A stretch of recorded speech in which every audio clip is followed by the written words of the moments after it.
Hello everyone, my name is Amanjot Singh and I am a certified personal trainer and nutritionist.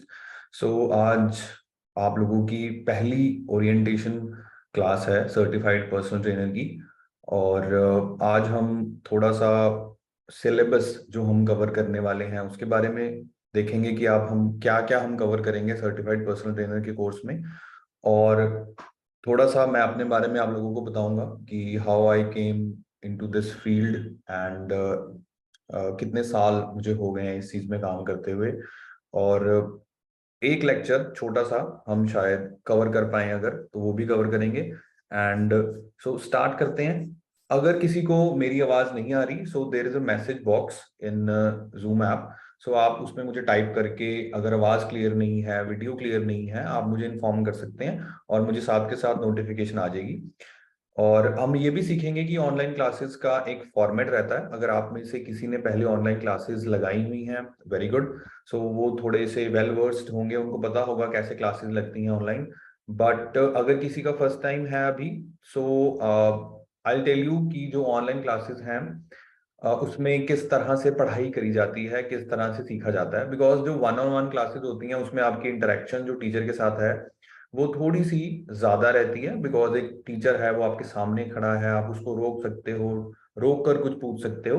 But जो online classes हैं they are more of self study. And उसमें आपको थोड़ा self study पे ज्यादा focus करना पड़ता है। और आपके जो क्वेश्चंस हैं वो हम क्लास के एंड में लेते हैं, जो आप वन ऑन वन वीडियो में आके भी पूछ सकते हैं। एंड आपके पास again you have a message box in Zoom class, उसमें अपना आप क्वेश्चन टाइप कर दीजिए और क्लास के एंड में मैं वो सारे क्वेश्चंस के जो आंसर हैं आपको दे दूंगा। और ग्रुप में मेरा एक पर्सनल नंबर भी है, उसमें भी अगर इवन आफ्टर द क्लास आपको रिवीजन के टाइम कोई प्रॉब्लम आती है, कोई चीज समझ नहीं आती, so you can drop me a message और मैं आपको उसका जल्दी से जल्दी जो भी आंसर होगा कॉल पर या वॉइस नोट में या मैसेज में, आपको उसका भी मैं आंसर करूंगा। सो मैं थोड़ा अपने बारे में आपको बता देता हूँ कि मेरी qualifications and what is my experience. So अगर आप लोगों ने प्रो अल्टीमेट जिम्स का नाम सुना है, जो कि ट्राई सिटी में है, it's a very very famous chain of gyms. We have more than 30 gyms in tricity. And जो ट्राई सिटी के बाहर की थोड़ी लोकेशंस हैं जैसे Patiala, Samana, so we are into franchisees also. So उनके साथ मेरे जिम है। एंड मेरा जो करियर शुरू हुआ था वो मैंने पहले मास्टर्स खत्म करी थी अपनी, which is masters in computer applications. उसके बाद मैंने स्विच किया था, अपने पैशन को प्रोफेशन में मैंने बदला और मैंने स्विच किया अपना करियर। और मैंने फिर इस फील्ड के जितने भी कोर्सेज होते हैं जैसे कि certified personal trainer, sports nutritionist, advance biomechanics, so पहले दो का ऑलमोस्ट आपको पता होगा, आपने सुने भी होंगे। सो एडवांस बायोमैकेनिक्स में जो स्पोर्ट्स स्पेसिफिक ट्रेनिंग होती है, जैसे सपोज आपके पास अगर कोई क्रिकेटर आ जाता है, अगर आपके पास कोई फुटबॉलर है, वॉलीबॉल का प्लेयर है, नेशनल स्टेट लेवल का बैडमिंटन प्लेयर है कोई, सो उन लोगों की जो ट्रेनिंग होती है वो थोड़ी सी स्पोर्ट्स स्पेसिफिक होती है। मतलब अगर कोई बॉलर है, फास्ट बॉलर है, सो उसको थोड़ी स्पोर्ट्स स्पेसिफिक आपको ट्रेनिंग करवानी पड़ती है। उसको आप नॉर्मल जो जिम में हमारा स्प्लिट रहता है ट्रेनिंग का एक, आप उसको वैसे ट्रेनिंग नहीं करा सकते। सो बेसिकली जो एडवांस बायोमैकेनिक्स है उसमें वो चीजें सिखाई जाती हैं कि आपने एक एथलीट को एक स्पेसिफिक गेम के लिए कैसे तैयार करना है, जिसमें स्नैच, क्लीन एंड जर्क और जितनी भी आपकी पावर लिफ्टिंग की, वेट लिफ्टिंग की मूवमेंट्स होती हैं वो सारी भी कवर होती हैं। तो वो कोर्सेज हैं। उसके बाद मैंने सीपीआर एडी जैसे सीपीआर का एक छोटा सा कोर्स होता है, क्रैश कोर्स। जैसे कि अगर जिम में किसी को कोई फेंट हो गया है या किसी कोई आउट ऑफ ब्रेथ हो गया, उसको सांस आना बंद हो गया, सो आपने उसको कैसे माउथ टू माउथ ब्रीदिंग किस तरह से देनी है वो हमें सीपीआर में सिखाया जाता है। And PD expert which is your steroids. So मैंने स्टेरॉइड्स पे भी कोर्सेज किए हुए हैं दो। One is contest prep. So contest prep is जो लड़के कॉम्पिटिशन्स खेलते हैं, बॉडी बिल्डिंग करते हैं, उनके लिए। और अगला जो मैंने दूसरा कोर्स किया है स्टेरॉइड्स में, that is physique enhancement. So physique enhancement is totally what is steroids, कैसे आपने एक स्टेरॉइड्स की साइकिल चलानी है सेफली, लेटेस्ट साइंस क्या है, what is your post cycle therapy. अगर आप में से थोड़ा बहुत भी कोई स्टेरॉइड्स के बारे में जानता है, सो ही माइट नो मैं किस चीज की बात कर रहा हूँ। सो वो कोर्स मैंने किया हुआ है, और वो कोर्स बहुत जल्द हम इंट्रोड्यूस भी कर रहे हैं अपनी अकेडमी में। सो अगर आप लोगों में से कोई इंटरेस्टेड है, उसमें हमारी ऑलरेडी 20-25 एनरोलमेंट्स हो चुकी हैं। सो अगर आप लोगों में से भी कोई इंटरेस्टेड है, सो वो अभी जो आपके काउंसलर है मैम, उनको अपना नाम दे सकता है। और वो कोर्स भी अगर किसी ने आगे कॉन्टेस्ट प्रेप का कोच बनना है, लड़के तैयार करने हैं, बॉडी बिल्डिंग में जाना है, तो उसके लिए वो कोर्स आई थिंक बहुत ही इंपॉर्टेंट होगा। और उसका फॉर्मेट भी सेम रहेगा, वीकेंड पे आपकी क्लासेस होती हैं, सिलेबस आपको बताया जाएगा, पीडीएफ्स में सारी डिटेल्ड इंफॉर्मेशन आपको आपके कोर्स की दी जाएगी, वीडियोस आपको मिलेंगी, आप बार बार सुन सकते हो। और मेरा जो करियर शुरू हुआ था वो 2015 में, मैंने professionally as a gym trainer start किया था एक जिम में।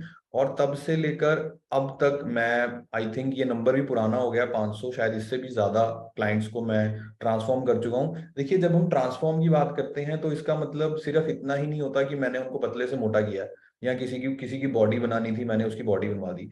जब आप एक लाइफस्टाइल कोच बनते हैं, लाइफस्टाइल कोचेस, आपके पास ऐसे क्लाइंट्स हैं जिनका ना तो गोल बॉडी बॉडी बनाना है, और ना उनका गोल ये है कि मुझे सिक्स पैक एब्स चाहिए। उनका ऐसा कोई स्पेसिफिक गोल नहीं है, सिर्फ उनको अपनी लाइफस्टाइल चेंज करना है। मतलब जैसे लोग हैं आजकल, सेडेंटरी लाइफस्टाइल क्या है, आप 9 to 5 जॉब करते हो, सुबह भी खाना खा के नहीं जाते, दोपहर को एक मील होती है, रात को एक मील होती है, वीकेंड्स पे जंक खाते हैं, और ये जब सालों तक चलता है तो ये किसी का भी एक लाइफस्टाइल है। जब किसी ने अपने इस लाइफस्टाइल को ब्रेक करके एक हेल्दी लाइफस्टाइल में स्विच होना होता है, तो हम लोग उसको इसमें भी हेल्प करते हैं। इसमें काफी चीजें करनी पड़ती हैं, इसमें सिर्फ यही नहीं है कि आपने उसको, अगर वो अनहेल्दी आपके पास आया था, मोटा आया था, आपने उसको पतला कर दिया, आपको उसके माइंडसेट पे भी काम करना पड़ता है।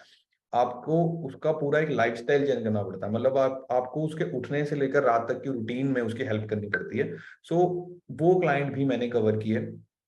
इसके साथ कुछ ऐसे क्लाइंट्स भी थे, काफी ऐसे क्लाइंट्स थे इनफैक्ट, जिनको, जो मेनली हमारे लाइफस्टाइल से जुड़े डिसऑर्डर्स हैं, बेसिकली जैसे थायराइड है, ओबेसिटी है, हाइपरटेंशन, योर डायबिटीज, जो इस तरह के जो बीमारियां हैं, जो 90% ऑफ द टाइम आप एक सिंपल लाइफस्टाइल चेंज के साथ, healthy eating habits, daily workouts, daily walk के साथ आप लोग ठीक कर सकते हो। बट होता यह है कि क्योंकि हमारा जो लाइफस्टाइल है वो इतना फास्ट है, सो, और अगर हम किसी भी तरह की फिजिकल एक्टिविटी, किसी भी तरह की रूटीन के साथ, लाइक साइकिलिंग, जॉगिंग, रनिंग या सिंपल वॉकिंग, इस तरह से नहीं जुड़े होते, सो हमारे लिए हमेशा, अगर हमें कोई बीमारी डिटेक्ट हो जाती है, सपोज किसी को अगर थायराइड डिटेक्ट हुआ, विच इज, थायराइड आपका दो तरह का होता है, हाइपोथायराइड एंड हाइपरथायराइड। नॉर्मली लोगों को हाइपोथायराइड होता है, विच इज जिसमें आपका वेट बढ़ता है। तो मैं छोटा सा आपको एग्जांपल दे रहा हूँ कि वो क्या करता है कि वो, उसको टैबलेट खानी ज्यादा आसान लगती है रेदर देन कि वो अपना पूरा लाइफस्टाइल बदले। सो हमें वहां से, हमें एक टैबलेट खाने की आदत पड़ जाती है। सो एज अ ट्रेनर, अगर आप ये कोर्स इसलिए कर रहे हो कि आपको आगे जाके एक बहुत अच्छा लाइफस्टाइल ट्रेनर बनना है, तो उसमें ये चीज आपकी बहुत हेल्प करती है कि आप कैसे उसका, एक तरह से उस क्लाइंट का, आप उसको हेल्प कर सकते हो कि हम टैबलेट पे नहीं जाएंगे, हम आपका लाइफस्टाइल इंप्रूव करेंगे। सो इसमें दो चीजें होती हैं कि अगर उनका जो थायराइड है या जो बीपी है, जो बीमारी है, वो बहुत ज्यादा एक्यूट स्टेज में है, तब आप उनकी गोली कभी भी नहीं बंद करवाते। तब आपकी जो डॉक्टर की रिकमेंडेशन है टैबलेट की, उसको साथ साथ चलाते हो और उनका साथ साथ लाइफस्टाइल इंप्रूव करते हो। उससे कुछ टाइम बाद उनकी उस टैबलेट की डोज या तो कम हो जाएगी, या बिल्कुल बंद भी हो सकती है। सो सपोज अभी किसी को सिंपल प्री डायबिटिक कोई क्लाइंट आया, आपने उसको लाइफस्टाइल से वो चीज ठीक हो सकती है। सो उस तरह के क्लाइंट्स भी लाइफस्टाइल जो चेंजेस में हम ठीक कर सकते हैं, बहुत सारे मैंने ऐसे क्लाइंट्स किए हैं। उसके बाद जो प्रॉपर हार्डकोर बॉडी बिल्डर्स होते हैं, जिनको स्टेरॉइड्स करने हैं, स्टेज पे जाना है, जिसको बॉडी बनानी है, पतले होना है, वो भी बहुत सारे हैं। आज भी मैं ऑनलाइन ट्रेनिंग देता हूँ अपने जिम्स में। एंड उसके अलावा जो प्रो अल्टीमेट जिम्स हैं, इसमें कोई 200 से भी ज्यादा ट्रेनर्स हैं। सो उनके जितने भी मेंटरशिप के प्रोग्राम्स होते हैं, जैसे कि उनको how to take a personal training, how to pitch a personal training, आप इस फील्ड में ग्रो कैसे कर सकते हो, इस तरह के जितने भी सेमिनार्स रहते हैं वो सारे कंडक्ट करता हूँ। इसके अलावा मैंने चंडीगढ़ में देव समाज कॉलेज है, वहां पर काफी बार लेक्चर लिया है, और भी मैंने काफी कॉलेजेस में ट्राई सिटी के जो हैं ऑनलाइन ऑफलाइन लेक्चर्स किए हैं। और I am a sports supplement expert which is जितने भी आपके स्पोर्ट्स से रिलेटेड सप्लीमेंट्स आते हैं, जैसे कि आपका, अगर मैं बिल्कुल बेसिक से स्टार्ट करूं तो whey protein, then you have creatine, glutamine, BCA, EA, जितने भी आप सोच सकते हो उनकी डोसेजेस, उनकी यूजेज, कौन से बिल्कुल ही बेकार हैं, कौन से आपको नहीं खाने चाहिए, कौन से खाने चाहिए, उसका भी एक प्रॉपर कोर्स होता है। सो वो भी मैंने किया हुआ है। एंड मुझे ऑलमोस्ट 12 साल होने वाले हैं इस इंडस्ट्री में, और मैंने स्टार्ट किया था as just a general trainer. So धीरे धीरे धीरे धीरे मेरी जो जर्नी है वो साथ साथ चली, and now I have more then 5 gyms and I have academy. और इस तरह से मेरा एक जो करियर का है ये ग्राफ रहा है, and I have lots and lots of experience, practical experience, जो मैंने 2009 से लेकर अब तक गेन किया है। सो आई एश्योर यू, जो भी आपके क्वेश्चंस होंगे मैं पूरी कोशिश करूंगा, जो भी आपको आज तक जो डाउट्स थे, इवन अगर आपका कोई आउट ऑफ टॉपिक भी अगर कोई क्वेश्चन है, आप वो भी पूछ सकते हो सकता है कि मेरे लेक्चर में वो चीज कवर ना हुई हो, आप किसी और वजह से आपने ये कोर्स ज्वाइन किया है, आप वो क्वेश्चन भी मेरे से पूछ सकते हो, बट आफ्टर द लेक्चर, या फिर आप मेरे को मैसेज कर सकते हो। ये मैंने कुछ अपने बारे में आपको बताया। एंड जो आपका आज का लेक्चर है which is it's a very basic, कि हम फिटनेस के बारे में सीखेंगे कि व्हाट इज फिटनेस, क्योंकि हमें लगता है कि हमें फिटनेस के बारे में पता है, जैसे हमें हमें लगता है हमें पता है कि एक फिट इंडिविजुअल कौन है। तो वो एक्चुअली में हम किसको फिट बोलते हैं, वो आपको आज पता लगेगा। जैसे कि मैंने शुरुआत में बताया था कि हमारा जो कोर्स होता है, जो जब हम ऑनलाइन पढ़ाई करते हैं ना, तो हमें थोड़े से रूल्स फॉलो करने पड़ते हैं कि हमने ऑनलाइन पढ़ाई कैसे करनी है। सबसे पहले तो आपके 2 लेक्चर रहेंगे per week, which is Friday and Saturday, and 12 बजे, मोस्ट ऑफ द टाइम 12 बजे ही होगा। और अगर इसमें कोई भी चेंज होगी तो आपको जो काउंसलर मैम है वो आपके पहले ही, जितनी जल्दी हो सकता है वो आपको इन्फॉर्म कर देंगे। और वैसे हम कभी भी, हमारी कोशिश ये रहती है कि हम टाइम ना चेंज करें, बिकॉज आप लोगों का भी टाइम बहुत कीमती होता है। आप लोग बहुत टाइम निकाल के यहाँ बैठे, हो सकता है आप में से कोई जॉब करता हो, किसी का कॉलेज हो।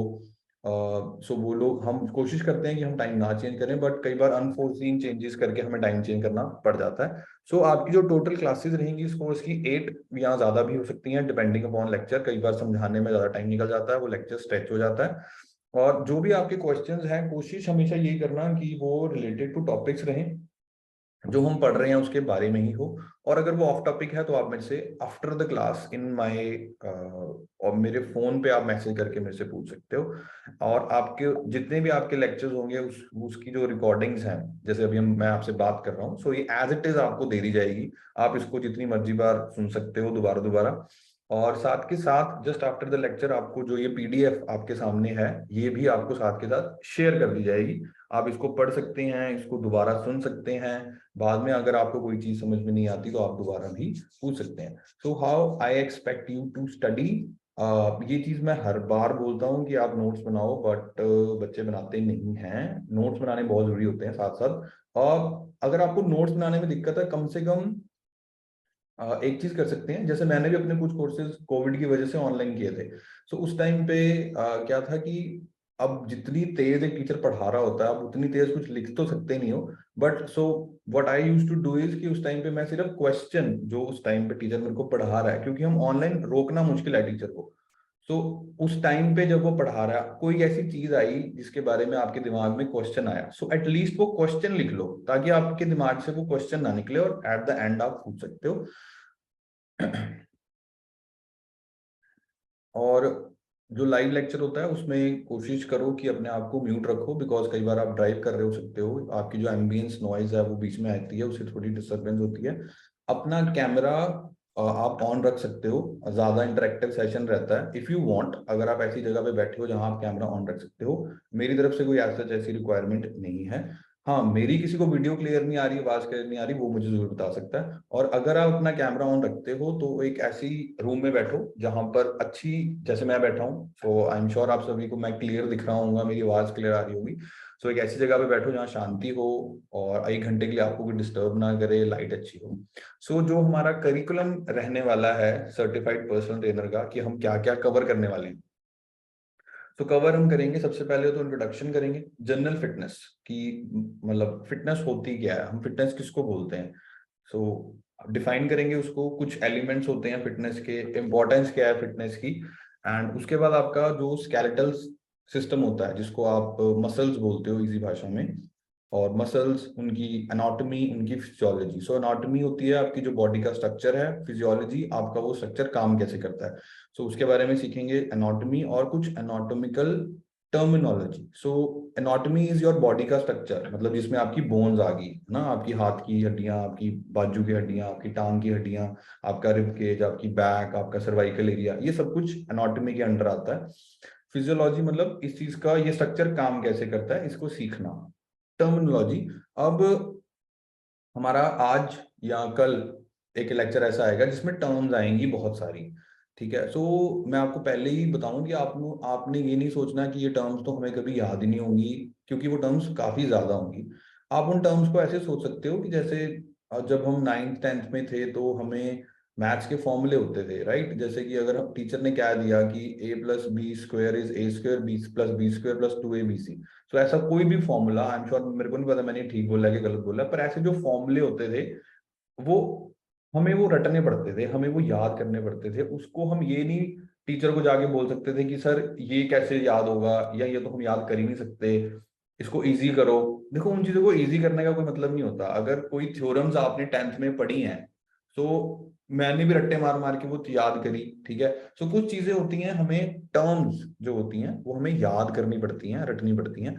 बट फिर भी मैं आपके लिए कोशिश करूंगा कि आपको किसी ना किसी एग्जाम्पल के साथ समझाऊं, ताकि आप उस एग्जाम्पल के साथ उसको रिलेट करके याद रख पाओ। और उसके बाद हम सीखेंगे अपने आपके जितनी भी बोन्स हैं उनकी फंडामेंटल मूवमेंट्स क्या हैं। सो मूवमेंट्स होती हैं जैसे आपका जो ज्वाइंट है, सपोज आपका एल्बो ज्वाइंट है। सो एक मेरी हड्डी यहाँ है, एक मेरी हड्डी यहाँ है, एक हड्डी यहाँ है, राइट। अब ये जो मूवमेंट है, ये मूवमेंट्स हम सीखेंगे कि जैसे अगर मैं बाजू को अपने पास लेके आ रहा हूँ, जैसे आप किसी को अगर आप फ्लेक्स करके दिखाते हो, सो दैट इज फ्लेक्शन।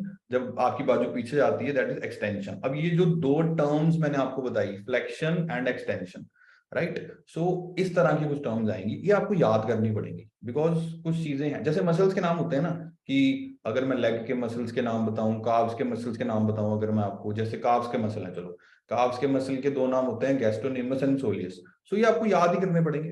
तो जैसे आपका नाम है, मेरा नाम अमन है, सो माय नेम इज अमन, मुझे याद रखना पड़ता है। आपको अपना नाम याद रखते हो, आप लोग अपने फ्रेंड्स के नाम याद रखते हो एज इट इज। इस तरह ये एक टर्म्स है जो आपको याद रखनी पड़ेंगी। इसके अलावा बोन्स, टाइप्स ऑफ जॉइंट्स कितने होते हैं, स्केलेटल मसल और हाइपरट्रॉफी। हाइपरट्रॉफी का मतलब होता है कि जब आपकी बॉडी में मसल ग्रो होता है, एट्रॉफी मतलब कि जब आपकी बॉडी से मसल कम होना शुरू हो जाता है। सो जब आप जिम जाते हो रेगुलर, बहुत सालों तक अच्छी डाइट लेते हो, तो आपकी बॉडी में हाइपरट्रॉफी होती है, मतलब आपका मसल्स बढ़ना शुरू हो जाते हैं। अब कोई कारण हुआ, आपकी जॉब लग गई, कॉलेज शुरू हो गया, आपने जिम छोड़ दिया, फिर आपके मसल्स छोटे होने शुरू हो जाएंगे अपने आप, which is atrophy. So cell, जो मसल सेल है, उसका साइज को बड़े होने को बोलते हैं हाइपरट्रॉफी, और उसको श्रिंक होने को बोलते हैं एट्रॉफी। इसके बाद एक बहुत इंपॉर्टेंट चीज विच is your cardio regulations. Cardio की इंपॉर्टेंस सीखेंगे, क्या जरूरत है कार्डियो करने की। नॉर्मली जो लड़कों को होता है कि हमने तो सिर्फ बॉडी बनानी है, वो कार्डियो की तरफ मूव भी नहीं करते कि हमें ट्रेडमिल करके क्या करना है, साइकिलिंग करके क्या करना है। बट अगर जब आपको मैं इसकी इंपॉर्टेंस बताऊंगा, तो आई थिंक आप कहोगे कि यार किसी दिन मेरी वेट ट्रेनिंग मिस होगी ना, अगर कोई बात नहीं, पर मैंने कार्डियो मिस नहीं करना। छोटा सा एग्जांपल दे देता हूँ आपको। अगर चाहे आप जितनी मर्जी साथ बॉडी बिल्डिंग कर लो, लेकिन अल्टीमेटली जो आपका साथ देना है वो आपके हार्ट और लंग्स ने देना है।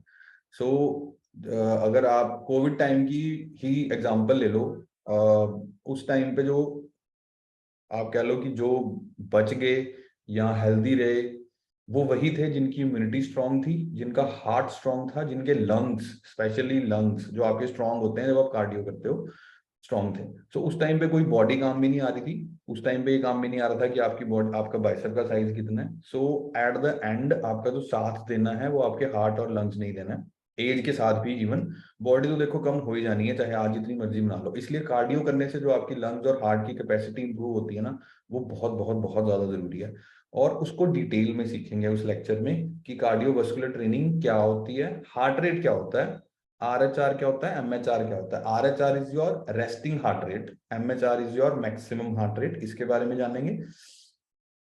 And heart rate and health, मतलब जो आपका हार्ट रेट है, सपोज अगर मेरा हार्ट 60 बीट्स पर मिनट धड़क रहा है और किसी का हार्ट 100 बीट्स पर मिनट धड़क रहा है इन रेस्टेड स्टेट, मतलब अगर मैं बैठा हूं। सो ये क्या दर्शाता है कि किसकी जो हेल्थ है वो ज्यादा अच्छी है, मेरी अच्छी है, या 60 beats per minute is good और 100 beats per minute at rest is good. So इस तरह की चीजें उसमें आएंगी। उसके बाद कुछ ब्रीदिंग टेक्निक्स और एक्सरसाइजेस। ब्रीदिंग टेक्निक्स मतलब जैसे कि एक्सरसाइज करने से पहले या ड्यूरिंग एक्सरसाइज आपको जो कुछ टेक्निक्स होती हैं कि आपको ब्रीथ कैसे करना है। सो वो चीज, और उसमें एक दो टेक्निक्स हैं, वो चीजें हम सीखेंगे। उसके बाद एक लेक्चर आएगा फ्लेक्सिबिलिटी मोबिलिटी स्ट्रेचिंग, जिसमें हम सीखेंगे फ्लेक्सिबिलिटी वर्सेस मोबिलिटी, मतलब फ्लेक्सिबिलिटी और मोबिलिटी में क्या फर्क है, stretching and types of stretching, foam rolling क्या होती है, core stability, and then we have a lecture on gym injuries, जिसमें हम basic basic gym injuries cover करेंगे, जैसे लंबर की इंजरी, स्पाइन की इंजरी, थोरेसिक की इंजरी, नीज की इंजरीज, और सर्वाइकल, माइग्रेन, इस तरह की जो इंजरीज जो जिम में हो जाती हैं, सो वो हम कवर करेंगे। उनके कॉमन कॉजेज बहुत सारे हो सकते हैं, मे बी आपकी फॉर्म अच्छी ना हो, या आपके जो मसल्स हैं वो, जो जॉइंट्स हैं वो मोबाइल ना हो, जो मसल्स हैं वो फ्लेक्सिबल ना हो, तो कॉजेज बहुत सारे हो सकते हैं। और बेसिक इंजरीज जो हम सीखेंगे आपके नेक, स्पाइन, बैक, शोल्डर, एल्बो। सो जिम में जो सबसे ज्यादा इंजरीज देखी जाती हैं वो बैक और शोल्डर में देखी जाती हैं। रीजन बीइंग, जो शोल्डर है ये आपकी बॉडी का, shoulder and your hip joint, ये दोनों जो जॉइंट है ये सबसे ज्यादा मोबाइल जॉइंट है, मतलब मोबाइल मतलब इस पे सबसे ज्यादा तरह की मूवमेंट्स करी जा सकती हैं, और इसलिए इसमें इंजरीज के चांसेस सबसे ज्यादा होते हैं। Same goes for your hip joint, same goes for your back. So back muscle क्यों हमारा इंजर्ड होता है, बिकॉज स्पाइन है, एंड जब आप हैवी लिफ्ट करने की कोशिश करते हो, डेडलिफ्ट्स, रोमेनियन डेडलिफ्ट्स, जब हम ईगो लिफ्टिंग करते हैं जिम में, हमें अभी उतनी स्ट्रेंथ नहीं होती बट स्टिल हम कोशिश करते हैं हम ज्यादा वेट उठा सकते हैं, उस टाइम पे कुछ इंजरीज जो हैं वो लोअर बैक में हो सकती हैं। वो किस तरह की हो सकती हैं वो सीखेंगे। उसके बाद strength training and exercise selection criteria. So strength training क्या होती है और आपने कैसे एक्सरसाइज चुननी है अपने लिए। वर्कलोड एंड इंटेंसिटी, वर्कलोड होता है कि आप कितना काम करते हो एक घंटे में जिम में जाके, काम से जिम में मतलब मेरा एक्सरसाइज से है। और इंटेंसिटी, इंटेंसिटी मतलब जिम में काफी तरह से आप अपनी इंटेंसिटी इंक्रीज कर सकते हो। लाइक अगर आप स्ट्रेंथ ट्रेनिंग कर रहे हो, आप वेट इंक्रीज करके अपनी इंटेंसिटी इंक्रीज कर सकते हो, रेप्स बढ़ा के अपनी इंटेंसिटी इंक्रीज कर सकते हो। सो वो डिटेल में जानेंगे। एंड एक लेक्चर आपका आएगा how to pitch personal training. So ये लेक्चर उसके लिए बहुत इंपॉर्टेंट है जो अभी ट्रेनर है या जिसने आगे चल के ट्रेनर बनना है, कि आपने पर्सनल ट्रेनिंग पिच कैसे करनी होती है।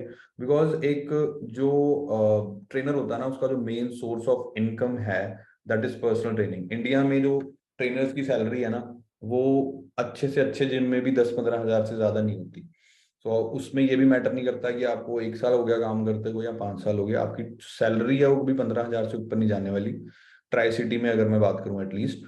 तो आपका जो मेन सोर्स ऑफ इनकम होता है वो पर्सनल ट्रेनिंग होता है। और जो मैंने देखा है इतने साल काम करके, कि ट्रेनर्स को पर्सनल ट्रेनिंग पिच ही नहीं करनी आती, कि आपने पैसे कैसे मांगने हैं क्लाइंट से और आपने बैठ के एक क्लाइंट को काउंसिल कैसे करना है। क्योंकि देखो जो हमारा भी फील्ड है ना, लगता है हमें ये कि इट्स ऑल अबाउट नॉलेज, कि इसमें बस जिसको नॉलेज है ना वो छा जाएगा बंदा इस फील्ड में।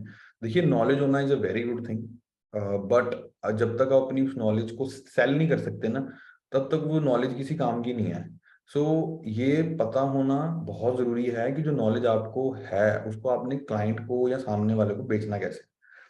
सो वो चीज जो है वो बहुत ज्यादा मिसिंग है at least in Indian fitness industry, या जो हमारे पास ट्रेनर्स हैं उसमें जो सबसे बड़ा लैक है दैट इज कि लोग इस फील्ड में पढ़ाई करके नहीं एंटर करते।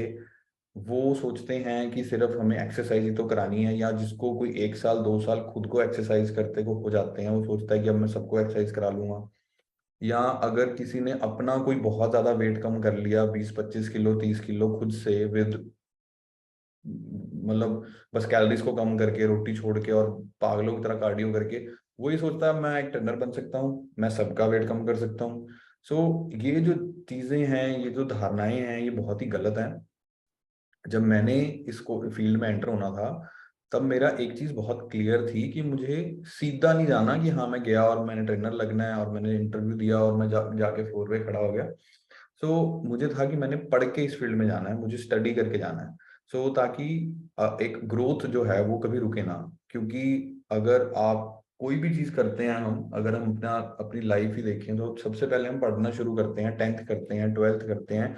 उसके बाद हम अपने पसंद का कोई सब्जेक्ट फील्ड चुनते हैं जिसमें हम ग्रेजुएट करते हैं, फिर वहां से स्पेशलाइजेशन मास्टर्स करते हैं, फिर उससे रिलेटेड कोई जॉब करते हैं, राइट। तो पहले हमने इतना पढ़ा, इतने साल, फिर हमने जॉब करी उससे रिलेशन में 6-7 साल पढ़ के ऑलमोस्ट, अगर मैं सिर्फ ग्रेजुएशन और पोस्ट ग्रेजुएशन की बात करूं। लेकिन इस फील्ड में एंटर होने का क्या कोर्स है कि लोग पहले घुस जाते हैं जाके, पहले वो काम करने लग जाते हैं, फिर अगर जब उनको दिक्कत आती है, जब उनको चीजें समझ में नहीं आती, जब उनकी ग्रोथ रुक जाती है एक टाइम पे जाके 2-3 साल बाद, उसके बाद उनको फील होता है कि यार नहीं, कोर्स करना जरूरी था, कोर्स के बिना ग्रोथ नहीं हो रही। बिकॉज अब बहुत अवेयरनेस है कोर्सेज को लेके, इस फील्ड को लेके। अब जो बच्चे हैं वो पढ़ के ही घुसते हैं इसमें ऑलमोस्ट हर बार, हमने देखा है। वो एक बहुत अच्छा स्टेप है, और जो आप लोगों ने भी लिया है, विच इज़ वेरी गुड।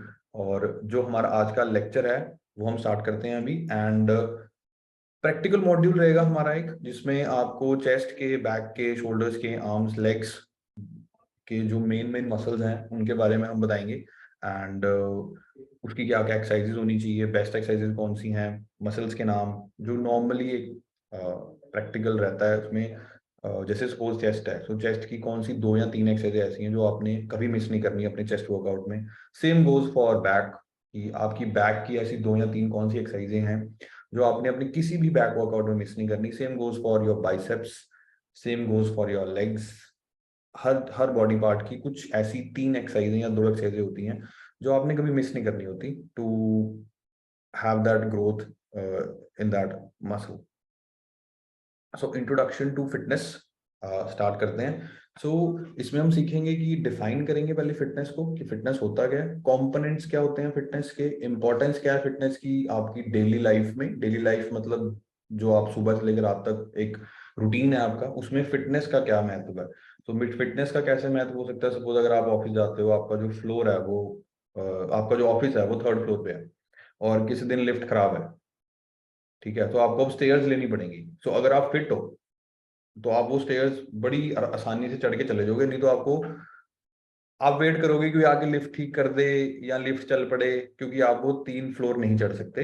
ये इंपॉर्टेंस होती है फिटनेस की डे टू डे लाइफ में। आपकी गाड़ी खराब होगी, बाइक खराब होगी, आपको रेड के लेके जाना है, उसको गाड़ी को धक्का मारना है। ये डे टू डे लाइफ में फिटनेस की इंपॉर्टेंस है। एंड एक चीज लास्ट में लिखेंगे, इंपॉर्टेंस ऑफ एक्सरसाइज, मतलब जर्नल लेवल पे अगर बात की जाए तो एक एक्सरसाइज की इंपॉर्टेंस क्या होती है। इस टाइम पे अगर आप देख रहे होगे अपनी स्क्रीन में, स्क्रीन के आगे आपको 2 मेल्स दिख रहे हैं, और उसमें से जो एक है उसके प्रॉपर एब्स हैं, बड़ी अच्छी फिजिक है। आई थिंक शायद आप में से बहुत सारे चाहते भी होंगे कि हमारी ऐसी बॉडी बने। और नीचे एक है जो एक एथलीट है वो भी, और वो बहुत स्किनी सा है, और ऐसा लग रहा है कि जो ऊपर वाला लड़का है वो बॉडी बिल्डिंग करता है प्रॉपर हार्डकोर, और जो नीचे वाला है वो मैराथन रनर है, मतलब 20 किलोमीटर भागना, 40 किलोमीटर भागने वाला। अब हम किसको फिट बोल सकते हैं कि ये वो बंदा फिट है जिसके एब्स हैं, ठीक है, और बड़े बड़े ह्यूज मसल्स हैं, या ऐसा बंदा फिट है जो लगातार बहुत देर तक भाग सकता है। अब इसका जो आंसर है, इन दोनों में से हम किसी को भी एज सच सिर्फ देख के फिट नहीं कह सकते। उसके रीजंस हैं। अब सपोज जिस इंसान की बॉडी है, 6 पैक एब्स हैं, अच्छे बाइसेप्स हैं, मतलब जो ये ऊपर वाली फोटो आप देख रहे हो, ठीक है, उसकी बॉडी है, वो जिम में बड़ा अच्छा परफॉर्म कर रहा है, बड़े हैवी वेट्स भी उठा पा रहा है, सब कुछ कर पा रहा है। लेकिन अगर हमने उसको एकदम से कह दिया कि आपको अभी बहुत लंबे टाइम के लिए भागना है, मतलब 20 किलोमीटर, 25 किलोमीटर, 40 किलोमीटर, वो नहीं भाग पाएगा, क्योंकि उसने अपनी बॉडी को उस तरह से ट्रेन नहीं किया। उसकी जो हार्ट की और लंग्स की कैपेसिटी है वो उतनी ही है जितनी उसको जिम में एक अच्छे वर्कआउट के लिए चाहिए। उसने उसको ऐसे ट्रेन नहीं किया कि अगर आप उसको कभी 25-30 किलोमीटर भागना पड़ गया लगातार तो वो भाग पाएगा, वो हाँफ जाएगा। और ये मैं आपको पर्सनल एक्सपीरियंस से भी बता सकता हूँ, क्योंकि जब हम लोगों ने बॉडी बिल्डिंग स्टार्ट की थी, अब तो बहुत अवेयरनेस है, इंस्टाग्राम है, यूट्यूब है। मैं बैक इन 2009 की बात कर रहा हूँ, उस टाइम पे ऐसा कुछ नहीं था, इंटरनेट भी नहीं था उस टाइम मेरे घर में। लगवाया था जस्ट मैंने उस ईयर में 2007 में, आई थिंक 6 या 7 में।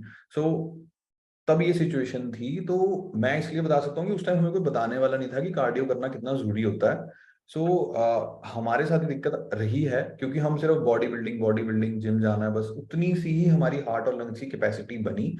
और एक बार ऐसा हुआ कि कोई स्पोर्ट्स इवेंट हुआ जिम में, तो मुझे भागना पड़ गया वहां पे। वो एक 100 मीटर स्प्रिंट थी। स्कूल में मैं भागता था, स्कूल में I was one of the best athletes. लेकिन मुझे वो था कि मैं तो भाग ही लूंगा, क्योंकि मैं स्कूल में बहुत तेज भागता था। लेकिन अब मैंने ये नहीं सोचा कि अब मेरी जो बॉडी है इट्स हैवी, और मैंने उस तरह की ट्रेनिंग में अब मैं नहीं हूँ। मैं टोटली कई साल से बिल्कुल अलग तरह की ट्रेनिंग कर रहा हूँ, और मुझे भागना पड़ गया। और आप बिलीव नहीं करोगे, मैं इतना बेकार भागा, और मुझे खुद पे बहुत शर्म आई कि, और मेरी इतनी जान लगी। और प्लस भागने के अगले दिन, मतलब इतनी मेरी वेट ट्रेनिंग करने से सोरनेस नहीं आती थी जितनी मेरी वो एक, मुश्किल से वो क्या 100 मीटर अगर आप धीरे भी करोगे तब भी क्या लगा लोगे आप, 30-40 सेकंड में तो फिर भी पूरा हो ही जाएगा। सो वो 1 मिनट भागने की वजह से जो मेरे सोरनेस आई है एब्डोमिनल मसल्स में, बैक मसल्स में, योर हैमस्ट्रिंग्स, मतलब बुरी तरह। और हालांकि मैं हैरान था कि मैं इतने सालों से रेगुलर एक्सरसाइज करता हूँ, लेकिन सिर्फ एक मिनट भागने की वजह से मेरे को इतनी ज्यादा सोरनेस आई और मैं पूरा आउट ऑफ ब्रेथ हो गया था। सो ये बहुत एक मेरे लिए आई ओपनर था कि कितना जरूरी है। मैं अपने आप को बड़ा फिट मानता था कि कितना जरूरी है कि हम हर तरह से बॉडी को ट्रेन करें। आगे हम देखेंगे कि कंपोनेंट्स ऑफ फिटनेस क्या होते हैं, कि किसको हम बोल सकते हैं कि हाँ, इस इंसान को हम फिट कह सकते हैं। अब दूसरा एग्जांपल लेते हैं, ये मैंने आपको अपने एग्जांपल के साथ समझाया। दूसरा एग्जांपल है जो दूसरी नीचे वाली फोटो थी, जिसमें वो पतला सा है, मैराथन रनर है। अब हाँ, ये भाग लेगा, ये 30 किलोमीटर भी भाग लेगा, 40 किलोमीटर भी भाग लेगा, बट अब इसको उठा के अब जिम में ले आओ। ठीक है, अब उसको बोलो तू भाई उठा, 50 किलो की बेंच उठा के दिखा, 100 किलो की बेंच उठा के दिखा, अब वो नहीं उठा पाएगा। दैट मीन्स उसमें मस्कुलर स्ट्रेंथ नहीं है, which is one of the very important component of fitness. So जब उसमें मस्कुलर स्ट्रेंथ नहीं है, हम उसे भी फिट नहीं कह सकते। अब हम देखेंगे कि हम किसे फिट कह सकते हैं। पहले हम थोड़ा सा डिफाइन करते हैं कि फिटनेस, अच्छा फिर फिटनेस है क्या। फिटनेस हम किसे बोल सकते हैं कि कॉम्बिनेशन होता है ये एक, मतलब हम सिर्फ जो ज्यादा वेट उठा लेता है उसको भी फिट नहीं बोल सकते, जो ज्यादा देर तक भाग लेता है उसको भी फिट नहीं बोल सकते। ये एक कॉम्बिनेशन होता है। आपके कार्डियो रेस्पिरेटरी एंडोरेंस आती है, जिसमें कार्डियो रेस्पिरेटरी एंडोरेंस मतलब कार्डियो, कार्डियो का मतलब है जो आपके हार्ट से रिलेटेड है। कार्डियो जो वर्ड है वो आया है कार्डियक से, जो आपके हार्ट के मसल्स होते हैं। हार्ट हार्ट जो है, हार्ट एक तरह का मसल ही होता है बॉडी में। जो हार्ट के मसल्स हैं उसको हम कार्डियक मसल्स बोलते हैं, स्मूथ मसल्स के अंडर आते हैं वो, और इसलिए वो कार्डियक से वो वर्ड लिया गया कार्डियो। ठीक है, उसमें जो कॉम्बिनेशन है फिटनेस में आपके हार्ट का, ठीक है, रेस्पिरेटरी इंडोरेंस मतलब आपके लंग्स की कैपेसिटी, कि वो कितनी ज्यादा ऑक्सीजन ले सकते हैं। Next is your muscular endurance, आप में कितनी।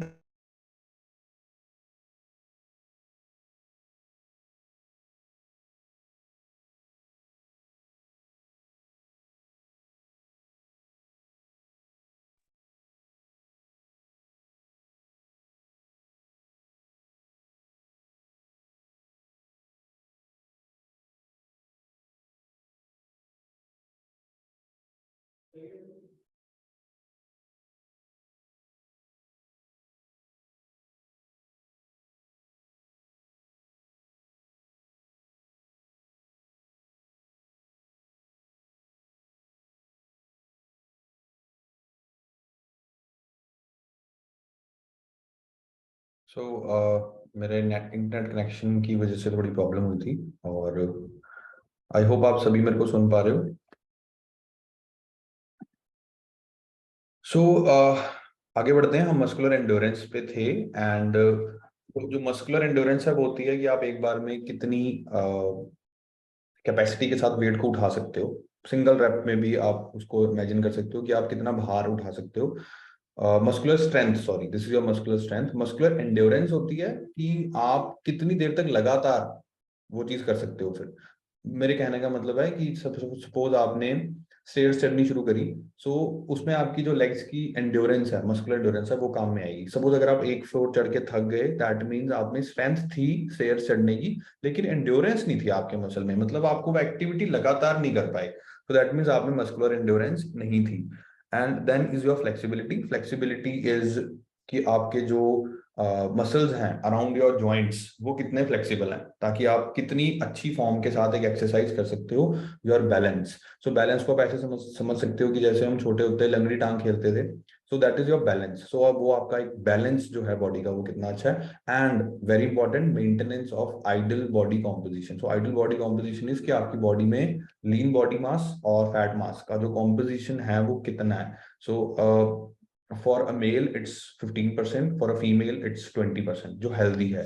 सो ये सारी चीजें जो हैं ये मिलके फिटनेस के को बनाती हैं कि आप में कार्डियो रेस्पिरेटरी एंडोरेंस हो, मस्कुलर एंडोरेंस हो, मस्कुलर स्ट्रेंथ हो, flexibility, balance and maintenance of ideal body composition. And जो एक फिट पर्सन है वो अपनी जो डेली एक्टिविटीज हैं वो अगर उसमें ये सारी चीजें हैं तो जितनी भी उसकी दिन की डेली एक्टिविटीज रहती हैं, चाहे वो स्टेयर्स चढ़ना हो, अगर कभी उसकी बाइक रुकी उसको धक्का मारना हो, गाड़ी को धक्का मारना हो, सो ये सारी चीजें, या उसको कोई घर पे सामान हैवी बैग्स नीचे से अलमारी के ऊपर रखने हैं, सो वो सारी चीजें बहुत आराम से कर सकता है अगर उसमें ये सारे कंपोनेंट्स जो हैं वो फिटनेस के हैं। तो यहाँ हमने पॉइंट बुलेट पॉइंट में आपको बताया है कि कंपोनेंट्स ऑफ फिटनेस क्या होते हैं। योर कार्डियो रेस्पिरेटरी एंडोरेंस, आपके हार्ट और लंग्स की क्षमता, आपका हार्ट कितनी देर तक लगातार अच्छे अमाउंट में ब्लड पंप कर सकता है एंड डिलीवर कर सकता है ऑक्सीजन वर्किंग मसल की तरफ।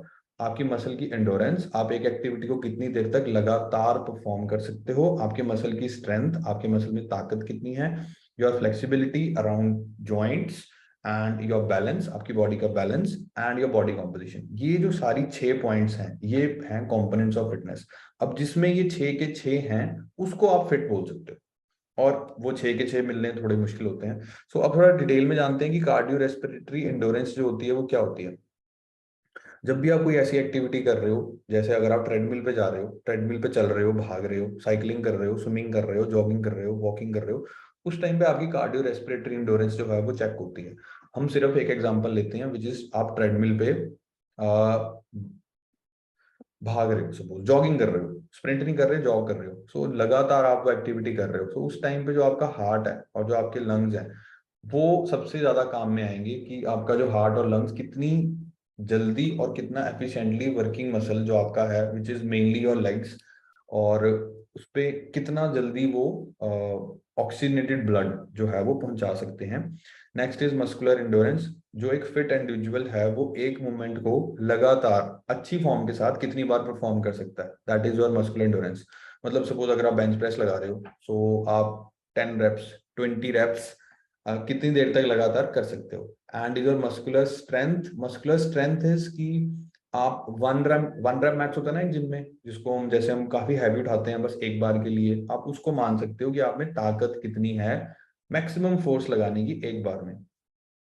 फ्लेक्सिबिलिटी होती है कि जो आपके जो जॉइंट्स हैं उसके अराउंड जो आपके मसल्स हैं वो कितने फ्लेक्सिबल हैं। अगर आप बहुत फ्लेक्सिबल हो, अच्छे फ्लेक्सिबल हो, आपकी फ्लेक्सिबिलिटी अगर अच्छी है तो आपकी जो फॉर्म है, जितनी भी एक्सरसाइजेज आप करोगे, जो थोड़ी हमारी कॉम्प्लिकेटेड एक्सरसाइजेज होती हैं, जैसे अगर मैं स्टिफ लेग डेडलिफ्ट की बात करूं, रेगुलर डेडलिफ्ट की बात करूं, स्क्वाट्स की बात करूं, वहां पर हमारी फ्लेक्सिबिलिटी और मोबिलिटी है, जो mobility is around your joints, so वो अच्छी होनी बहुत जरूरी है अच्छी फॉर्म बनाने के लिए। नहीं तो अगर किसी की फ्लेक्सिबिलिटी अच्छी नहीं है, सपोज अगर कोई डेडलिफ्ट लगा रहा है, अब जो डेडलिफ्ट है उसमें आपकी lower back which is your lumbar portion, जो नीचे लोअर बैक होती है, आपकी हैमस्ट्रिंग, इसमें ये फ्लेक्सिबल होनी बहुत जरूरी है कुछ हद तक। जिसकी ये दोनों मसल ज्यादा टाइट होंगे ना, उसकी डेडलिफ्ट की फॉर्म बनानी क्लोज टू इम्पॉसिबल, वो नहीं बना पाएंगे। पहले हमें उसके उस मसल्स पे काम करना पड़ेगा, इसलिए फ्लेक्सिबिलिटी इज वेरी इंपॉर्टेंट।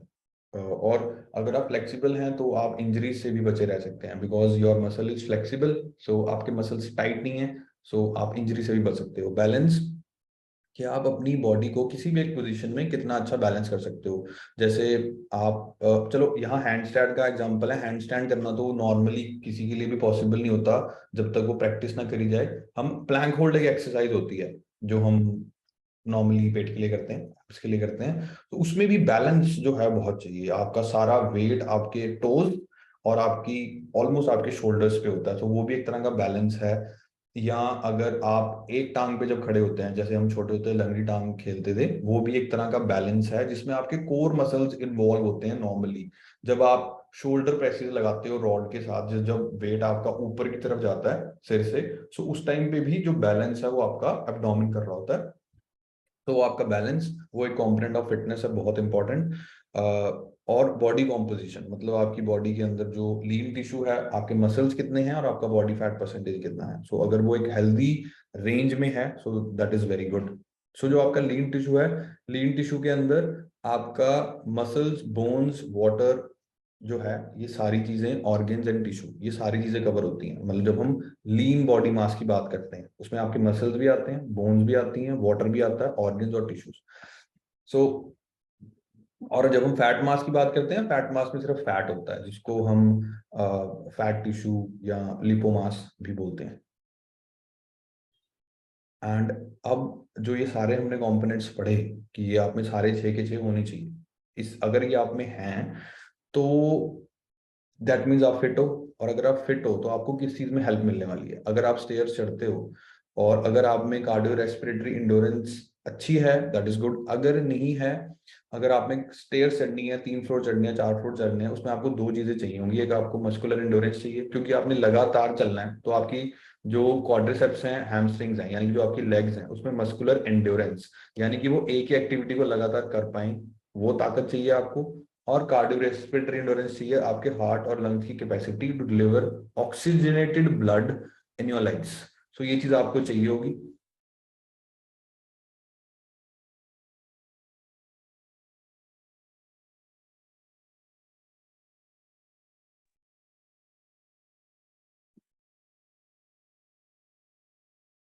तो उसके बाद अगर आप घर पे बॉक्सेस उठा रहे हो, हैवी बॉक्सेस उठाते हो, तो वहां पर आपको मस्कुलर स्ट्रेंथ की जरूरत है। कोई हैवी बैग है, आपने नीचे से ऊपर रखना है, सो वहां पर आपको उस चीज की जरूरत पड़ने वाली है, एक जो कि हमारा एक कंपोनेंट भी है muscular strength. And bending and tying shoe laces, मतलब अगर आपका हैमस्ट्रिंग और आपकी लोअर बैक अगर स्टिफ है, आपको इस चीज में दिक्कत आएगी। अगर आपके high levels of body fat हैं, तो आपको क्या प्रॉब्लम आ सकती है? आपको बहुत तरह की बीमारियां हो सकती हैं, जिसमें सबसे कॉमन है आपकी डायबिटीज और हाई कोलेस्ट्रॉल, बीपी हाई रहना। ये सारी चीजें जो हैं, ये हाई बॉडी फैट की वजह से हो सकती हैं। एंड इम्पॉर्टेंस ऑफ एक्सरसाइज में प्रिवेंशन ऑफ हार्ट अटैक्स, मतलब अगर आप एक्सरसाइज करते हो 3 to 4 times a week, then you have a positive effect on your heart. मतलब क्योंकि आप एक्सरसाइज कर रहे हो, तो आपके हार्ट और लंग्स की जो कैपेसिटी है वो इम्प्रूव हो रही है, आपके हार्ट की ब्लड पंप करने की कैपेसिटी इंप्रूव हो रही है, यानी कि आपको हार्ट अटैक आने के चांसेस जो है वो बहुत कम हो जाते हैं। इवन आपके जो कोलेस्ट्रॉल लेवल्स हैं, जिसकी वजह से माना जाता है कि हार्ट अटैक आता है, आपके प्लाक जम जाता है आर्टरीज में, वो जो है काफी मिनिमाइज हो जाता है और आपको हार्ट अटैक्स आने के चांसेस कम होते हैं, अगर आप 3 to 4 टाइम्स अ वीक अच्छी एक्सरसाइज करते हो जिसमें कार्डियो भी इन्वॉल्व हो। बोन हेल्थ में आपका आता है, जो भी आपकी, जब आप एक्सरसाइज करते हो तो उससे सिर्फ आपके मसल्स नहीं बनते, कि आपके सिर्फ मसल्स ही स्ट्रांग नहीं हो रहे होते, जो आपकी बोन्स हैं वो भी, उनकी भी जो बोन मिनरल डेंसिटी जिसे हम बोलते हैं, वो भी इंप्रूव हो रही होती है, वो भी बढ़ती है। तो आपकी बोन्स भी स्ट्रांग होती हैं, जो हमें एज के साथ, देखो जो मसल है ना, मसल एक टाइम पे कम हो ही जाना है, एज के साथ उसकी डीजनरेशन हो ही जानी है, लेकिन जो हड्डियां हैं, हड्डियों ने तो एंड तक साथ देना है। तो हड्डियों का स्ट्रांग होना इज वेरी इंपॉर्टेंट। सो इसमें आपने दो चीजों का ध्यान रखना है। फर्स्ट इज कि आपको कभी भी, जब अगर आप अभी जिम अभी जाना ही शुरू हुए हो, तो एकदम से ज्यादा हैवी नहीं उठाना शुरू करना, बिकॉज आपके टेंडन लिगामेंट्स बिल्कुल फ्रेश हैं। सो अगर आप एकदम से हैवी उठाना शुरू करते हो, तो वहां पे आपको प्रॉब्लम आ सकती है। और अगर टेंडन लिगामेंट्स में एक बार दिक्कत आ जाए, स्पेशली इन टेंडन्स, सो वो रिपेयर बहुत मुश्किल से होते हैं, क्योंकि जो टेंडन्स होते हैं, लिगामेंट्स होते हैं, यहाँ ब्लड की सप्लाई बहुत कम होती है। तो आपने कभी भी हैवी उठाने की कोशिश नहीं करनी, क्योंकि हमने एक हेल्दी लाइफस्टाइल इसलिए चुना है ताकि हम लंबे टाइम तक एक्सरसाइज कर पाए। हमने लॉन्जिविटी देखनी है, हम कि कितने सालों तक लगातार, क्या हम 50 साल की एज में जाके एक्सरसाइज कर रहे हैं, क्या हम 60 साल की उम्र में जाके एक्सरसाइज कर पा रहे हैं, क्या हम 70 साल की एज तक जाके एक्सरसाइज कर पा रहे हैं। That is important. अगर आप 70 ईयर्स तक भी एक्सरसाइज कर पा रहे हो, यानी कि आपने एक बहुत ही अच्छा लाइफस्टाइल चुना, आपका जो एक्सरसाइज सिलेक्शन था, आप बहुत पेशेंट रहे, आपने ज्यादा हैवी लगाने की कोशिश नहीं की, और आपकी जो बोन हेल्थ है उस वजह से बहुत इंप्रूव होगी। कैंसर के रिस्क आप कैसे कम कर सकते हो? दो तरह के हार्मोन होते हैं बॉडी में जो मेनली थोड़े फीमेल डोमिनेंट है, ये दोनों। वन इज एस्ट्रोजन, आपने सुना होगा नाम इसका। दूसरा होता है प्रोजेस्टेरॉन। होते ही मेल्स में भी हैं, बट मेल्स में इतने डोमिनेंट नहीं होते, फीमेल्स में ये दोनों बहुत डोमिनेंट है। सो ये दोनों ज्यादा एलिवेटेड नहीं होने चाहिए, क्योंकि अगर ये दोनों बहुत ज्यादा बढ़ जाएं तो कैंसर के रिस्क बढ़ जाते हैं। एक्सरसाइज करते हैं जब हम, तो ये दोनों हार्मोन बहुत रेगुलेटेड रहते हैं। सो इसलिए हम कैंसर से भी बच सकते हैं अगर हम एक्सरसाइज करते हैं। टाइप 2 डायबिटीज मतलब अगर हम एक हेल्दी लाइफस्टाइल चुनते हैं, 3 से 4 बार एक्सरसाइज करते हैं, सो हम डायबिटीज से भी बच सकते हैं। टाइप 2 डायबिटीज, डायबिटीज दो तरह की होती है, टाइप 2 फिर टाइप 1। टाइप 2 मतलब कि आपका जो पैंक्रियास है वो इंसुलिन बना तो रहा है प्रॉपर, लेकिन जो आपके सेल्स हैं वो रेजिस्टेंट हो गए हैं, वो उस इंसुलिन, जो इंसुलिन है उस पर काम नहीं कर पा रही। और टाइप 1 जो होती है कि आपके पैंक्रियास ने टोटली इंसुलिन बनाना बंद कर दिया और आप बाहर से इंसुलिन देते हो बॉडी को। सो दो तरह की डायबिटीज होती है। सो अगर आप रेगुलर वर्कआउट करते हो, कोई भी फिजिकल एक्टिविटी करते हो, वेदर इट साइकिलिंग, जॉगिंग, जो मर्जी हो, तो आप टाइप 2 डायबिटीज से बचे रह सकते हो। जॉइंट एंड बैक पेन, देखो जितने भी जॉइंट्स में पेन है या बैक में पेन है वो इसलिए होती है क्योंकि हमारी मसल डीजनरेशन शुरू हो जाती है। तो जब आपकी मसल्स डीजनरेशन शुरू होती है तो सारा जो बॉडी का लोड है ना वो जॉइंट्स पे जाना शुरू हो जाता है। लोगों को सर्वाइकल क्यों होता है? क्योंकि रीजंस काफी हो सकते हैं, पर अगर मैं उसको बिल्कुल अब मसल से रिलेट करके बताऊं तो क्योंकि हमारे नेक के जो मसल्स है ना वो वीक हो जाते हैं विद टाइम। जब नेक के मसल्स वीक हो जाते हैं तो सारा जो स्ट्रेस है हमारे सिर का, वो सारा, ये जो हमारा सर्वाइकल एरिया होता है पीछे जिसमें 7 वर्टिब्रेज होते हैं, उस पर पड़ना शुरू हो जाता है। जब उस पर पड़ता है तो कुछ टाइम तक वो वर्टिब्रे उस चीज को हैंडल कर पाते हैं, लेकिन आफ्टर टाइम वो जो बोन्स हैं उनमें डीजनरेशन, वो घिस जाती हैं। जब वो घिसती हैं तो पेन होता है। सो अगर किसी को सर्वाइकल होता है ना, उसका कोई इलाज नहीं है सर्वाइकल का। सो डॉक्टर भी क्या कहता है कि आपको आपको वो 6-7 एक्सरसाइजेस बताता है मेन मेन, कि आपने ऐसे इधर से ऑपोजिट प्रेशर डालना है, इधर से ऑपोजिट प्रेशर डालना है, सामने से डालना है, पीछे से डालना है। उससे होगा क्या, ये जो आपके नेक के पीछे वाले मसल्स होते हैं ये स्ट्रांग हो जाते हैं। सो अल्टीमेटली आपको मसल्स ही स्ट्रांग करने पड़ते हैं उसमें भी। सो अगर आप एक अच्छा वर्कआउट शेड्यूल फॉलो करते हो, सो आपके जो इस तरह की जो प्रॉब्लम्स जो आनी है ये आपको कभी नहीं आती। एंड ओबेसिटी, वो तो पता ही है, जब आप एक अच्छा लाइफस्टाइल फॉलो करोगे, हेल्दी खा रहे हो, डेली वर्कआउट भी कर रहे हो, कार्डियो भी करते हो, तो ओबेसिटी विच इज मोटापा, मोटापे से तो आप दूर रहोगे ही। साइकोलॉजिकल हेल्थ, ये बड़ा इंपॉर्टेंट है कि जो साइकोलॉजिकल हेल्थ होती है, मतलब जब आप वर्कआउट करते हो तो उससे सिर्फ मसल्स पे ही फायदा नहीं होता, आपकी सिर्फ बॉडी नहीं बन रही, हार्ट की कैपेसिटी ही नहीं इम्प्रूव हो रही, बल्कि आपकी जो उससे जो दिन, आपकी जो पूरी एक दिनचर्या है उसमें जो बेसिक टास्क है आप वो इजीली कर पाते हो। जैसे कि हम एग्जांपल ले रहे हैं, बार बार स्टेयर चढ़ना, बाइक खराब होगी उसको धक्का मारना, आपकी स्लीप भी इंप्रूव होती है, आपकी एनर्जी इंप्रूव होती है।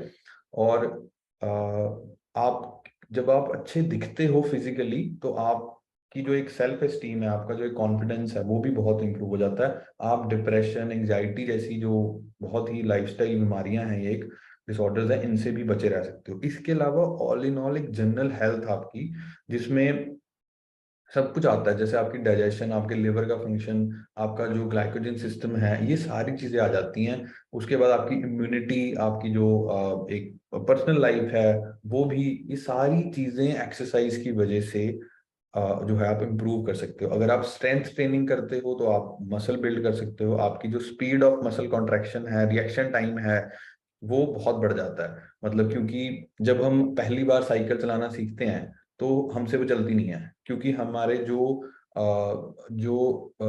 हमारा सेंट्रल नर्वस सिस्टम है उसको वो मूवमेंट याद नहीं है। फिर हम बार बार बार बार प्रैक्टिस करते हैं, हम बिना सपोर्ट के भी साइकिल चलाना सीख जाते हैं। सेम हम बाइक चलाना सीखते हैं, कार चलाना सीखते हैं। तो वो क्या है, कार हम शुरू में क्यों, हमें सीखनी क्यों पड़ती है कार चलानी या बाइक चलानी भी, क्योंकि हमारे सेंट्रल नर्वस सिस्टम को वो मूवमेंट याद नहीं होती। सेम ये चीज जिम में भी अप्लाई होती है। सो जब हम पहली बार जाके डंबल उठाते हैं ना तो हमसे बैलेंस भी नहीं बनता, लेकिन धीरे धीरे हम, जो 5 किलो से बैलेंस नहीं बन रहा होता, हम वो 25 किलो से बनाने लग जाते हैं विद टाइम। सो वो हमारा क्या होता है, वो हमारा जो सेंट्रल नर्वस सिस्टम है उसको वो मूवमेंट याद होगी, और हमने जो हमारे न्यूरो मस्कुलर पाथवेज हैं वो इतने स्ट्रांग हो गए कि हम बहुत इजीली वो वेट जो है बहुत परफेक्ट फॉर्म के साथ एक लाइन में उठा पा रहे हैं। और जब आप एक्सरसाइज करते हो, आपकी जो एजिलिटी है, एजिलिटी इज जो आप मूवमेंट से रिलेटेड होती है एजिलिटी, कि आप कितनी जल्दी मूव करते हो एक पोजीशन से दूसरी पोजीशन में। एंड योर कोऑर्डिनेशन, कोऑर्डिनेशन मतलब जो आपकी जो बॉडी है, इसका जो तालमेल है, आपका जो लेफ्ट साइड है, राइट साइड है, इसका जो आपस में कोऑर्डिनेशन है वो कितना अच्छा है। And the last is balance, जो आपकी बॉडी का बैलेंस है। जितने भी हमने पहले एग्जांपल लिए हैं कि आप जब प्लैंक होल्ड करते हो या कोई भी ऐसी एक्सरसाइज कर रहे हो जिसमें आपका कोर इन्वॉल्व है, क्योंकि आपकी बॉडी का जो बैलेंस बनाता है ना, दैट इज योर कोर। मतलब आपके जो, आप इजी भाषा में, जो आपके स्टमक के मसल्स हैं वो, तो वो बैलेंस बनाते हैं आपकी बॉडी का। सो वो कितना, वो बहुत ज्यादा इंप्रूव हो जाता है। सो ऐसा भी नहीं होता कि अगर आपको डायरेक्ट ट्रेनिंग करनी पड़ती है एब्स की, अगर आप ना भी एब्स लगाओ, ना भी एब्स की ट्रेनिंग करो डायरेक्ट, तब भी आपका जो कोर है, अगर आप स्ट्रेंथ ट्रेनिंग करते हो तो वो काफी हद तक इम्प्रूव हो जाता है, स्ट्रांग हो जाता है। बट यस, अगर आप उसको डायरेक्टली भी स्टिमुलेट करो कोर मसल्स को, तो आप ज्यादा अच्छी स्ट्रेंथ जो है अपने कोर मसल्स में डाल सकते हो। सो आज का लेक्चर इतना ही था, बाकी कल करेंगे। I take questions.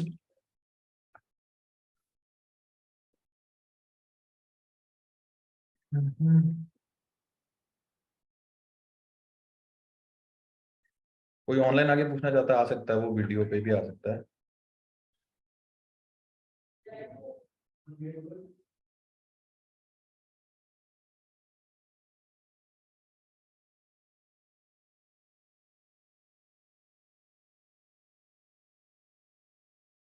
So I wait for few minutes, और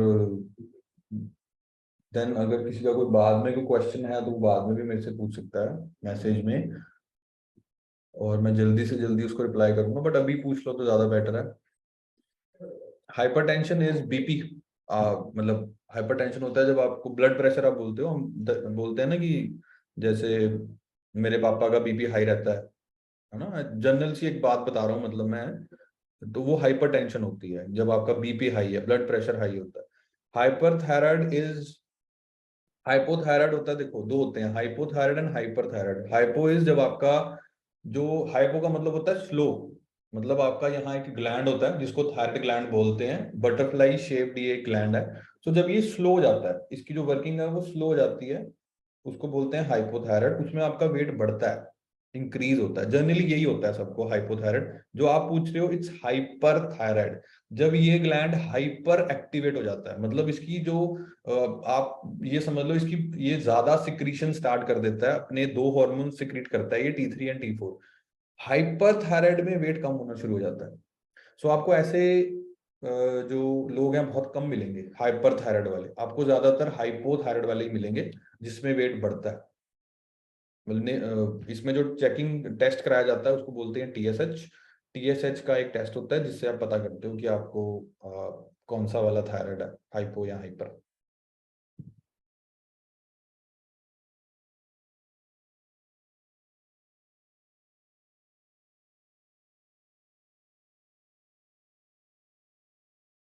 देखो, क्वेश्चंस पूछने बहुत जरूरी हैं। आपने कोर्स ज्वाइन किया है, अगर आप क्वेश्चंस नहीं पूछोगे ना तो फिर इंटरेस्ट नहीं बनता कोर्स में। सो पूछो, जो भी दिमाग में आ रहा है पूछो, मत सोचो कि सर मैं ये पूछूंगा तो सर क्या सोचेंगे मुझे। मतलब हम भी जब पढ़ते थे हमें होता था कि मैं इतना अजीब सा क्वेश्चन पूछूंगा तो सर पता नहीं क्या सोचेंगे। बट आई थिंक वो हमारी गलती थी, और ये चीज़ नहीं करनी चाहिए, बिकॉज हमने सीखने के लिए पैसे दिए होते हैं। तो जो आप चाहते हो पूछना वो पूछो, आउट ऑफ टॉपिक पूछ लो, कोई दिक्कत नहीं है।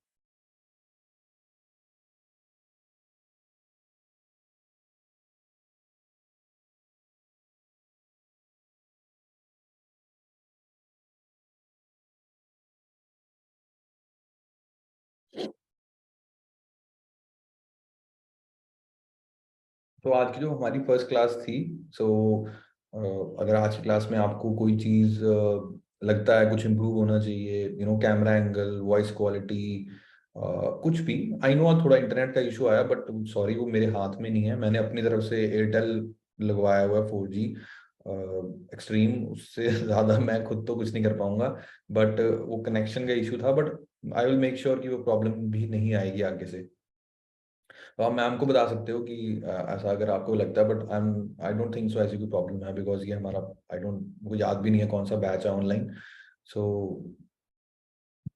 ठीक है, फिर कल मिलते हैं। कल जो हमारा लेक्चर रहेगा, ये प्लीज आप लोग इसको रिवाइज जरूर करना। ये आई नो ये बहुत बेसिक लेक्चर था, बट इसमें भी आपने कुछ ना कुछ जरूर सीखा होगा। Cardio with less time and cardio with less time and high intensity is preferred और long interval of cardio is preferred. देखो, प्रेफरेंस की बात तो इसमें नहीं है कि आप प्रेफर किस चीज को कर सकते हो। दोनों चीजों की अपनी अपनी इम्पोर्टेंस है। अगर आपके पास टाइम कम है तो आप हाई इंटेंसिटी कार्डियो कर लो। बेसिकली हाई इंटेंसिटी कार्डियो आप किसको बोल रहे हो? आप एचआईटी को बोल रहे हो, हाई इंटेंसिटी इंटरवल ट्रेनिंग। सो जब आप वो करते हो, आपका एक अलग एनर्जी सिस्टम यूज होता है। ठीक है, और जब आप काइंड ऑफ मैराथन, मतलब आप आराम से ट्रेडमिल पे चल रहे हो या थोड़ा ब्रिस्क वॉक कर रहे हो, आधा घंटा ट्रेडमिल पे चल रहे हो, उसमें आपका एक अलग एनर्जी सिस्टम होता है। सो जब हम बात करते हैं फैट लॉस की, सो आपको करना चाहिए एक ब्रिस्क वॉक लंबे टाइम तक, ताकि आपकी बॉडी ग्लाइकोजन स्टोर्स को डिप्लीट करके फैट तक जाए, और फैट तक जाने फैट को बर्न करे फॉर एनर्जी, ताकि आपका फैट बर्न हो। अगर आपको हाई इंटेंसिटी करना है, आप हाई इंटेंसिटी कर सकते हो। हाई इंटेंसिटी इज लाइक जब आप स्प्रिंट मारते हो, 100 मीटर की आप स्प्रिंट मारो, it's a high intensity cardio. और उसमें आपका मसल बर्न नहीं होता कुछ हद तक, अगर आपका प्रोटीन इंटेक बहुत अच्छा है। सो आप कोई भी कर सकते हो, कोई आपका प्रेफर्ड ऐसा कुछ नहीं है। अगर आप चाहते हो, चलो प्रेफर्ड बता देते हैं, अगर आप चाहते हो कि आपका मसल बर्न ना हो, तो आप हाई इंटेंसिटी कार्डियो करो, आप स्प्रिंट्स मारो। और अगर आपका गोल है फैट लॉस, तो आपको इतना हाई इंटेंसिटी जाने की जरूरत नहीं है। आप लंबे टाइम तक लाइक आधा घंटा ट्रेडमिल करो आराम से, फिर आपको फैट बर्निंग में हेल्प मिलेगी। देखो, ये बहुत एक वेग क्वेश्चन है किशोर, कि how much calorie should take for normal person and gym going person. इसका जो प्रिसाइज आंसर है, इफ अगर आपने स्पोर्ट्स न्यूट्रिशन वाले कोर्स किया है, या उसमें आपने जो हमारा नेक्स्ट बैच है उसमें आपने एडमिशन ली है, उसमें ये आपका बहुत अच्छी तरह क्लियर हो जाएगा। क्योंकि इसको निकालने का ना एक पूरा तरीका होता है कि आप कैसे, पहले इसके लिए हमें बंदे का बीएमआर पता होना चाहिए, which is basal metabolic rate. फिर हमने उसको उसकी एक्टिविटी फैक्टर से मल्टीप्लाई करना होता है। देन इसका एक फॉर्मूला है। हम ऐसे ही नहीं बता सकते कि कितना, ये किसी के लिए सेम नहीं है, क्योंकि ये सबके लिए अलग है। आपकी दिन की रूटीन अलग है, मेरे दिन की रूटीन अलग है। मैं 2 घंटे वर्कआउट करता हूँ, हो सकता है आप 1 घंटे करते हो। आप मेरे से कम कैलोरीज बर्न कर रहे हो दिन में, मैं आपसे ज्यादा कैलोरीज बर्न कर रहा हूँ। आपकी बॉडी में मसल मास कम हो सकता है, मेरी बॉडी में ज्यादा हो सकता है या कम हो सकता है। सो ये सबकी जो रिक्वायरमेंट है ये अलग है। तो ये मैं इसमें कोई नंबर नहीं दे सकता मैं, बहुत मुश्किल है नंबर देना। क्योंकि आप बोल रहे हो कि how much calorie should take for normal person. जो नॉर्मल पर्सन, अब वो नॉर्मल पर्सन अगर मान लो 7 फुट का है, तो उसकी तो कैलोरीज कंजम्पशन, जो एक नॉर्मल बीएमआर है वो भी उसका ज्यादा होगा। वो ज्यादा कैलोरीज उसकी बॉडी को चाहिए इतने बड़े शरीर को मेंटेन करने के लिए, चाहे वो जिम जाता है चाहे नहीं जाता। अब एक नॉर्मल पर्सन अगर 5 फुट का है, उसको कम कैलोरीज चाहिए। जिम गोइंग पर्सन है, जिम गोइंग पर्सन का और भी मुश्किल हो जाता है आंसर करना, क्योंकि उसके वर्कआउट पे बहुत डिपेंड करता है। क्या वो 1 घंटा वर्कआउट कर रहा है, क्या वो गर्मी में एक्सरसाइज करता है, क्या वो 2 घंटे वर्कआउट कर रहा है, वो बिगनर है, वो एडवांस है। सो ये बहुत एक वेग सा क्वेश्चन है। इसको प्रिसाइसली अगर आप जानना चाहते हो, तो आप स्पोर्ट्स न्यूट्रिशन का जो कोर्स होता है ना वो करो, और उसमें आप एकदम एग्जैक्ट निकाल पाओगे कि किसी इंसान का हम कैसे निकालते हैं। क्योंकि उसमें हमें उसकी एज चाहिए, उसका वेट चाहिए, ठीक है, उसका हमें नेक चाहिए इंचेस में, उसकी वेस्ट का साइज चाहिए इंचेस में। ये कुछ चीजें हमें चाहिए होती हैं, उसको हम एक फॉर्मूले में डालते हैं, वहां से हम पहले उसका बॉडी फैट परसेंटेज निकालते हैं। तो ये थोड़ा सा लंबा प्रोसेस होता है। ऐसे मैं आंसर नहीं दे सकता इसका कोई, कि कितनी खानी चाहिए। ये आंसर मुश्किल है देना।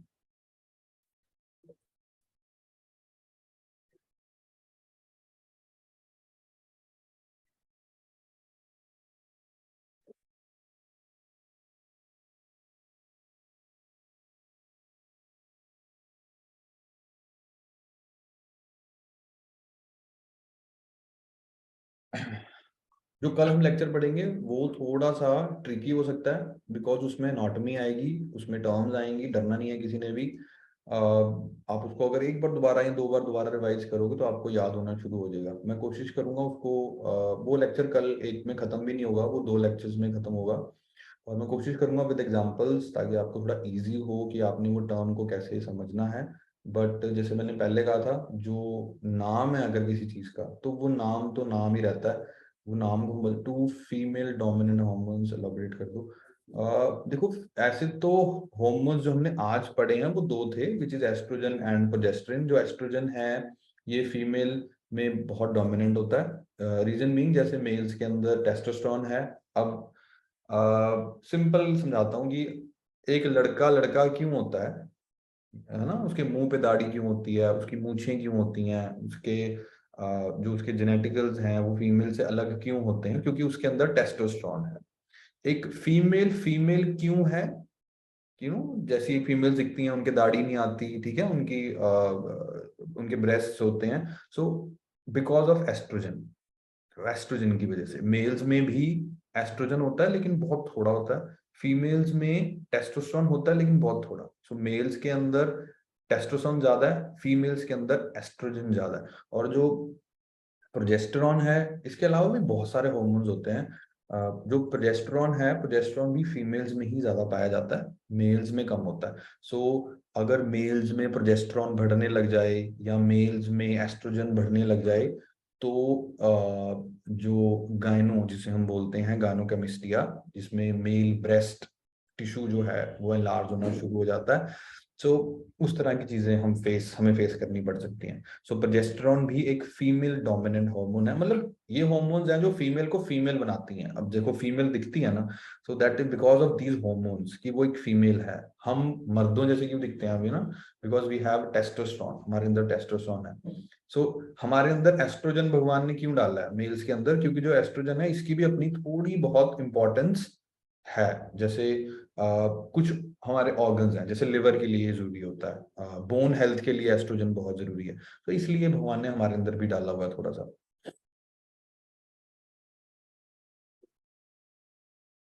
हमारा जो स्पोर्ट्स न्यूट्रिशन का कोर्स है उसके अंदर एक पूरा लेक्चर है हॉर्मोन्स पे, मतलब उसमें इसके अलावा बहुत हॉर्मोन्स हैं, तो उनके वो क्यों हैं बॉडी के अंदर, उनका क्या काम है, अगर वो ज्यादा या कम हो जाए तो क्या होता है, ये सारा है उसमें। क्योंकि देखो जो सर्टिफाइड पर्सनल ट्रेनर का कोर्स होता है ना, इट्स मोर ऑफ लाइक कि आपको ट्रेन कैसे करना है, ट्रेनिंग कैसे करानी है, एक्सरसाइजेस कौन सी करानी है, वो ये इस तरफ इंक्लाइंड होता है ज्यादा। जो स्पोर्ट्स न्यूट्रिशन का कोर्स होता है वो होता है कि आपको डाइट कैसी देनी है, आपको न्यूट्रिशन कैसा रखना है, प्रोटीन फैट कार्ब्स कैसे रखने हैं, और क्योंकि जो डाइट है वो बहुत ज्यादा असर डालती है आपके हॉर्मोन्स पे। तो वो हॉर्मोन्स का लेक्चर हमें कवर करना पड़ता है, उसमें बेसिक हॉर्मोन्स पढ़ाते हैं, ऐसे डिटेल में नहीं जाते ज्यादा, बिल्कुल जो समझ में भी आ जाए। सो इसलिए थोड़ा सिलेबस अलग अलग चलता है। सो सी यू गाइस, मैं कल मिलूंगा आपसे। और अच्छा लगा आपने इतना इंटरेस्ट लेके क्वेश्चंस पूछे, क्वेश्चंस पूछो, हमें भी पढ़ाने में मजा आता है, नहीं तो ऐसे लगता है ऑनलाइन क्लास में तो कि बस लैपटॉप से ही बात कर रहे हैं। सो कल मिलते हैं, सी यू। ये लेक्चर्स आपको आज मिल जाएंगे।